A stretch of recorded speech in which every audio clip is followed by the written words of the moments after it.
দীর্ঘদিন ধরে দাবি করে আসছিলেন যে আর ডেপুটেশন আর ধর্মে আমাদের কাজ হবে না, আমাদের এখন কাজ বন্ধ করার সময় এসেছে।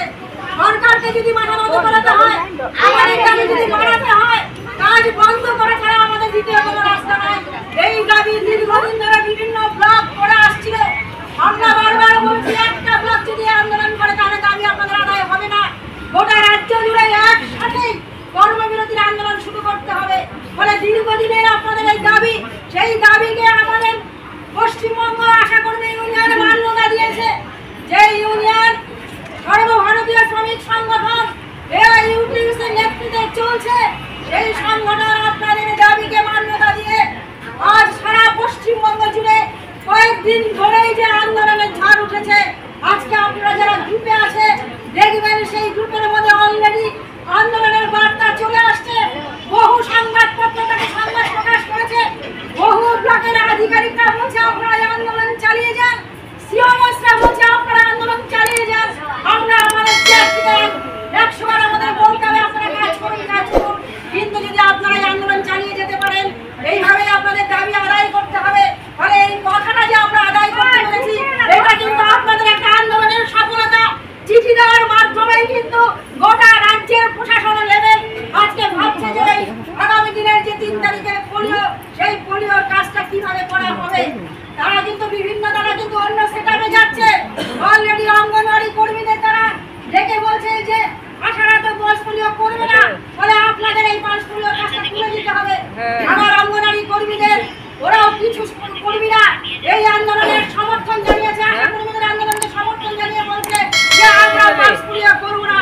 ফলে আপনাদের আন্দোলনের শুধু আপনাদের মধ্যে নেই, এই আন্দোলন কিন্তু বিভিন্ন শ্রমিকদের মধ্যে ছড়াচ্ছে।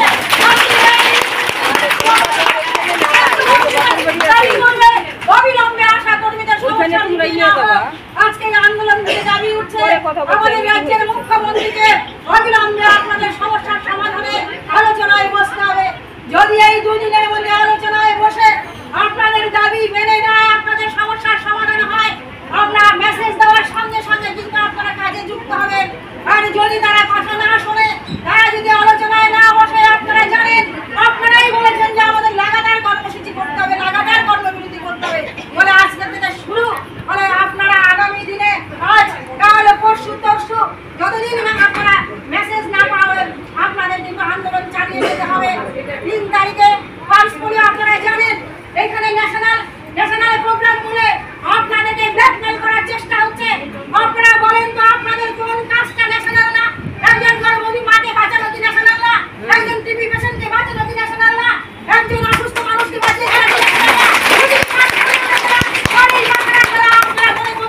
এই কাজটা না করলে বোধ আমি অপরাধী হবো। আমরা 1 সপ্তাহ আগে স্বাস্থ্য ভবনে যেখান থেকে পালস পোলিওর কাজ হয় সেখানে আমরা চিঠি দিয়ে জানিয়েছি 1 তারিখ থেকে কর্মবিরতি শুরু হবে। যদি কর্মবিরতি চলতেই থাকে তাহলে 3 তারিখের পালস পোলিও বয়কটের মধ্য দিয়ে আমাদের কর্মবিরতি আমরা আরো এগিয়ে নিয়ে যাবো। তাহলে সরকার যদি তাদের গুরুত্ব না বোঝে, সরকার যদি ন্যাশনাল প্রোগ্রামের গুরুত্ব না বোঝে, তাহলে আপনারা কোন কিসের ভিত্তিতে ভাবছেন যে আমার ন্যাশনাল প্রোগ্রাম আছে, আমাদের পালস পোলিও করতে হবে? এই পালস পোলিওর কাজের জন্য আপনাদের কয় পয়সা দেওয়া হয়? অনেক আশা কর্মীরা আমাদের জানিয়েছে দীর্ঘদিন ধরে আমাদের পালস পোলিওর টাকা বাকি পড়ে আছে। নানান কাজ আপনারা করেন, টাকার বেলা আশা কর্মীদের বলে আমরা টাকা পাঠিয়ে দেই, আর ব্লক বলে আমরা টাকা পাই না। এই একবার বলছে আমি দিচ্ছি, একবার বলছে পাচ্ছি না। এই করে করে দিনের পর দিন আপনাদের এই করতে ঠেলে দিচ্ছে। আর আশাদের জীবনের কোনো নিরাপত্তা নাই। কাজ করতে করতে অনেকে প্রেশার স্ট্রোকে মারা যাচ্ছে। কয়েকদিন আগে একজন আশা কর্মী মারা গেছে। এই কর্মরত অবস্থায় যাতে আপনাদের টাকা দেওয়া হয়, আপনাদের 5 লক্ষ টাকা দেওয়া হয়, সেই দাবি আমরা তুলেছি। ফলে আপনারা ভাবুন, আপনারা এই লড়াইতে আপনারা জিতবেন কিনা। এই লড়াইটা আপনাদের লড়াই। আপনারা যদি সকলে একজোট থাকেন তাহলে এই লড়াই আপনারা জিতবেন। অতীতেও আপনারা লড়াই করে জিতেছেন। ফলে আগামী দিনে আন্দোলন আপনারা এগিয়ে নিয়ে যাবেন, জয় আপনাদের হবে। আপনারা জানেন যখন মানুষ আন্দোলনে জাগে, আন্দোলনে গড়ে তোলে, তখন আন্দোলনের যেমন সমর্থন থাকে, আবার আন্দোলনের বিরোধিতা থাকে, আন্দোলন ভাঙার জন্য কিছু কথা চালু হয়। এইগুলো যদি আমরা ভাবতে থাকি, কোনোদিন আমরা আন্দোলন গড়ে তুলতে পারবো না। তখন সাধারণ ধর্মঘট হয়, সেই ধর্মঘটে দেখবেন 1-2টা গাড়ি চলে, 1-2টা দোকান খোলে। তার মানে এইটাই যে ধর্মঘট ব্যর্থ। আজকে আপনারা যারা জড়ো হয়েছেন, এই ব্লকের 100% আশা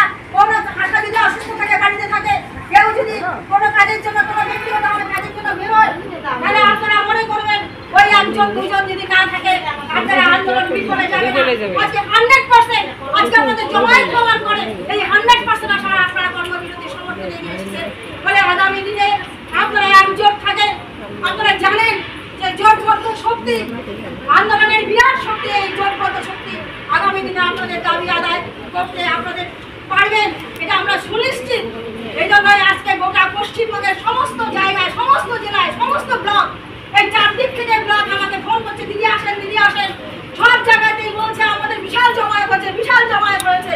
আলিপুরদার পাশে ওই চা বাগান এলাকা বহু দূর থেকে তারা আসে নদী পার হয়ে, বলছে দিদি এসে দেখবেন না আমাদের এই জমায়েত, দেখবেন না। বলে আজকে আমাদের কাছে বিরাট আনন্দের দিন যে গোটা পশ্চিমবঙ্গের আশা কর্মীরা যারা বঞ্চিত, শোষিত, নিপীড়িত হচ্ছে তারা আজকে লড়াইয়ের ময়দানে এসেছে। বলে আপনারা আগামী দিনে লড়াইয়ে জিতবেন এই আশা আমি এই ব্লকের কাছে করছি। আপনারা একটা ইতিহাস সৃষ্টি করবেন। কেন রাজ্য সরকার জবাব দাও, জবাব দাও, জবাব দাও। অবিলম্বে রাজ্যবাসীকে আসাদের বেতন বৃদ্ধি করতে হবে, করতে হবে, করতে হবে। জিন্দাবাদ, জিন্দাবাদ। পশ্চিমবঙ্গ আসাদের ইউনিয়ন জিন্দাবাদ, জিন্দাবাদ, জিন্দাবাদ। কেন্দ্র রাজ্য সরকারের জনবিরোধী বাজেটকে জানায় ধিক্কার, ধিক্কার, ধিক্কার। প্রতিশ্রুতি সত্য বেতন বৃদ্ধি প্রশ্নে নীরব কেন রাজ্য সরকার জবাব দাও, জবাব দাও, জবাব দাও। প্রতিশ্রুতি সত্য আসাদের প্রতি বঞ্চনা মানছি না, মানছি না, মানব না। জনস্বার্থ বিরোধী বাজেটের বিরুদ্ধে আজকে ধর্মঘট চলছে, চলছে, চলবে। জনস্বার্থ বিরোধী বাজেট জ্বালিয়ে দাও, পুড়িয়ে দাও, জ্বালিয়ে দাও, পুড়িয়ে দাও। জনস্বার্থ বিরোধী বাজেট জ্বালিয়ে দাও, জ্বালিয়ে দাও, পুড়িয়ে দাও।